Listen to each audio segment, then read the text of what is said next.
Snow falls steadily over the port of Hamburg. The world turns quiet. Cold white. Steel freezes. Breath turns to smoke. But the port never sleeps. Through the snowfall, a straddle carrier moves. Tall, powerful, precise.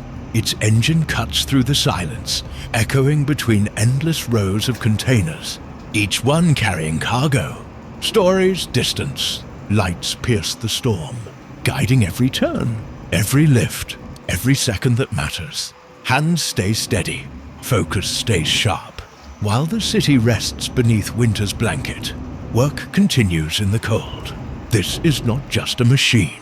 This is responsibility in motion. Hamburg in winter. Snow may fall, but the work never stops.